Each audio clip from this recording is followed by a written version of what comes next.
In Episode 3 of Gaslands Garage, we will be breaking down my winning Mishkin team. As always, this will be broken down into two parts, the sponsorship perks and the build breakdown, starting with our sponsorship perks. First up is Thumper Monkey. That allows this team to purchase electronic weapons.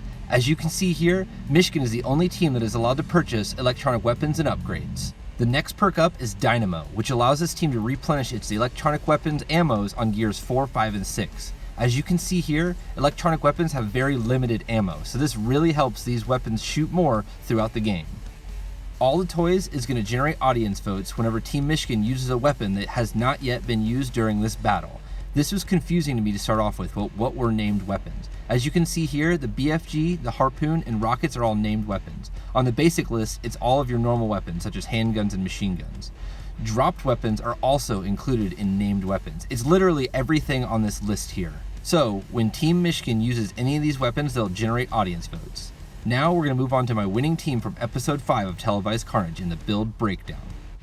Experiment 626 single-handedly won Episode 5 of Televised Carnage. Now let's see what this monster has under the hood. This mobile fortress has a lot of hull points. 16 makes it a hard enemy to take down. The combination of experimental nuclear engine and tank tracks gives +1 to max gear and handling, turning this thing into a decent racer on its own. First up, offensively, this bus is equipped with handguns. Normally ignored, when paired with its 8 crew, turns this bus into a mobile claymore. Next up is this vehicle's only electronic weapon, the Thumper. This thing is awesome. It makes all vehicles within a medium range in a 360-degree arc take a flip check +2 gears higher, meaning that most vehicles are going to fail. In one of the episodes, the bus used its Thumper against Reptile, causing it to do a medium straight forward and explode, and even if it hadn't exploded, it was going to drive off the track anyways and become disqualified. I've added a little extra oomph here with grenades and Molotov cocktails. How special ammunition works is that all normal hits are evaded first, meaning you're more likely to hit with your grenades and Molotovs when firing with a bunch of pistols. The last option offensively is gas grenades, which does not deal any damage, but uses choking gas to reduce the number of crew members, which is especially painful for vehicles with limited amount of crew, making them very dangerous to drive. Helping Experiment 626 survive combat and last longer throughout the game is Mobile Mechanic, which allows this vehicle to regain lost hit points by sacrificing one crew member during combat. This is very helpful and became crucial in Experiment 626 winning Episode 5 of Televised Carnage. The Gyroscope perk randomly assigns at the beginning of the game one perk from the Daring perk upgrades. This is pretty awesome, seeing as this vehicle can't normally take these, and these are very useful. For 1 point, I would take it any day. Next, I want to break down the pros and cons of this build. First up, this vehicle is really good at destroying anything that it touches with its massive amounts of offensive damage.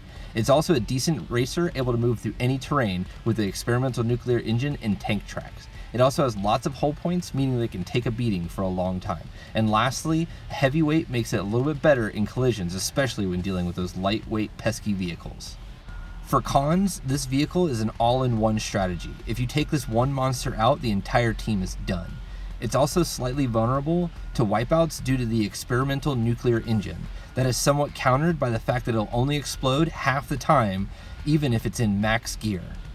It also has limited reach. This vehicle can only attack out to medium range, and it's somewhat slow compared to other options out there, such as the performance car or buggies. Another viable build is to turn this into a race team. By sacrificing some of the offensive weapons and perks on Experiment 626, you could Experiment 221, and specifically satellite navigation. This perk allows this bike to goof off on the edge of the board and collect extra skid dice to be used on the bus, turning it into a powerhouse racer. Well, that's going to bring Episode 3 of Gaslands Garage to a close. If you enjoyed this content, please consider liking, commenting, or subscribing, as it helps a small channel like mine grow.